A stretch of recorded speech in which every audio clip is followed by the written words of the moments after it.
Oh man, I lost all that footage because I had a phone call come through.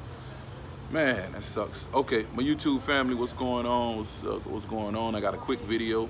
The title of the video is basically how much I made trucking in one day. Okay, and a lot of you, you guys gonna. This is to motivate you guys that don't have a truck. You understand me? To let you know that the type of money you will be able to make. Okay, I got other videos where I'm going to talk about how much you can make a month, whatnot, how much your goal should be a week.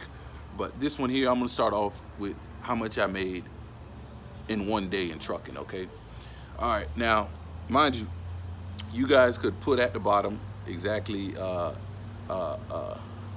Just we're gonna make this a topic how much you made, even if you're a company driver, uh, uh, whatever it may be. Put down how much you made, the most you made in trucking at the comment section. Okay, I want to see. You know, all right, real quick. So the story started in Chicago, Georgia. Chicago, Georgia. You hear that? In Chicago, man. I just woke up. Forgive me.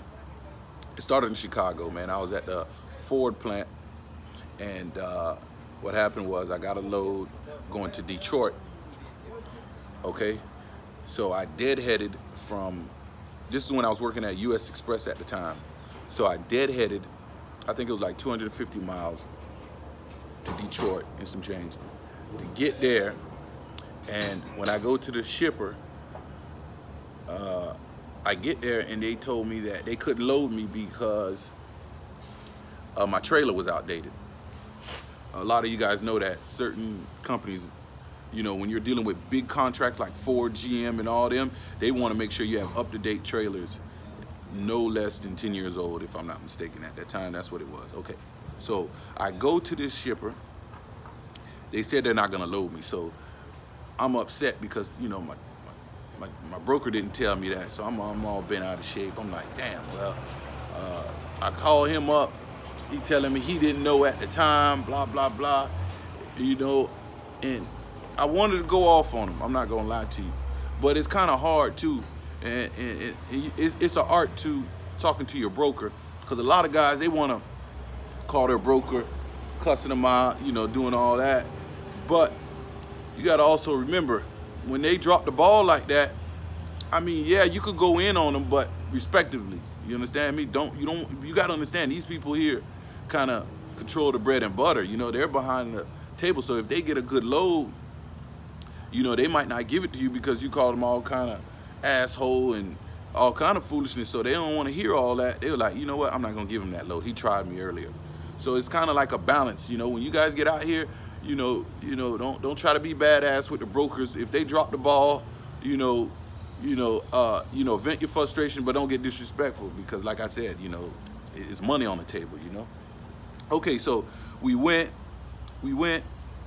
I stopped myself because I was real frustrated too. Understand me? He was like, man, I don't know what to tell you. I'm sorry I dropped the ball. Okay, so I'm like, damn. So I go over there to the Oasis in Detroit. You guys know about that truck stop. For a lot of older truckers know about the Oasis in Detroit. So I go over there. I'm like, man, fuck it. I'm gonna go ahead, take a shower, and just call it a night. You understand? Because that load was supposed to take me to New York. So I got like 2 hours in the hanging out. I can't forget this day because this day was the turning point. This is when I know I was gonna be trucking for a while. Okay. So I got there. I jumped in the shower. On my way coming out of the shower, right? I got a phone call from a broker. My broker like, hey, I got a load. I was like, yeah. He said, hopefully this will make up for that other load that that I dropped the ball on. So I'm thinking, because mind you, the load that he had set up for me, right? It was going from Detroit, Michigan to like Buffalo, New York, on the outskirts of Buffalo, New York, somewhere around there. It was paying pretty good. It was like 1,600 at the time. And like I said, it balanced out. It was a pretty good load. It was going to keep me busy for the weekend. Okay? So when he told me that he's going to make up for it, so I'm thinking he found me another load, probably going in the same direction or something in that range. Mind you, it was paying 1,600. I was like, all right, so where is it? And he was like, it's in Louisville, Kentucky. I'm like, Louisville, Kentucky? I'm like, man, you got to be crazy, man. That's, you know how much deadhead that is? Yeah, he said it's probably like 100 and at the time I think it was like a 382 miles, right? Deadhead. So I'm like, what the hell? So I'm telling him like, yeah, it's 382 miles. You guys check it yourself, man. From Detroit, Michigan to Kentucky, right? It's 300 and some change. I was like, yeah. I said, man, it must really be worth it. He said, yeah, you gonna like this one. I said, okay. So what's the weight on it? And he was telling me, you know, I didn't want to get to the number so fast. So I asked, what's the weight? He told me, oh, it's only like, it was less than 10,000 pounds. Okay. So then I was like, okay, what are we hauling? He said, empty racks. So I'm like, yeah, okay, this ain't gonna pay that much. Empty racks from the Ford dealership in Louisville, Kentucky, right? And then I was like, damn, okay, empty racks. I'm like, how much they paying for empty racks? Okay, he was like, it's paying $6,500.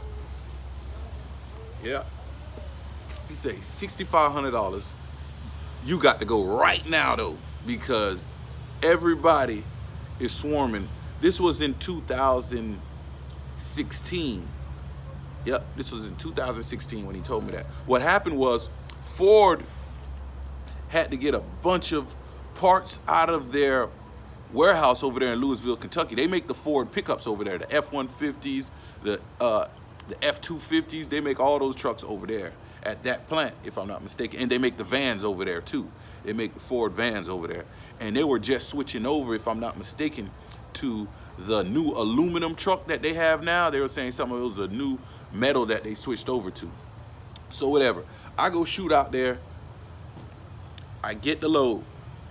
Mind you, you know what made this story even better? The actual load that I was picking up.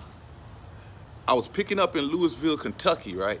So I'm thinking I'm gonna drive, you would think that I was gonna drive another 200-300 miles, right? This is the best part to the story. It was paying $6,500, and on top of that, now I get 80% of that. So you guys can do the math, okay? But it was still a win for me because where it was going is Louisville, Kentucky. It was 32 miles away from where I was going, from where I picked up. It was exactly 32 miles from Louisville, Kentucky Ford dealership.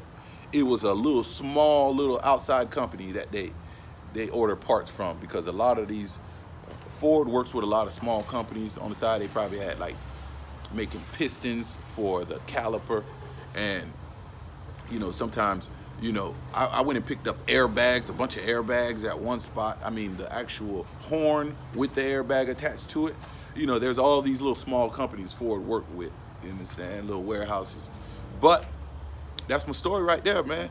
I got paid $6,500 to deliver a load going 32 miles away. It was still in I think it was Elizabeth, Kentucky, if I'm not mistaken. No, I take that back. I think it was actually in Louisville. It was from Louisville, Kentucky to Louisville, Kentucky. Yep, that's what it was.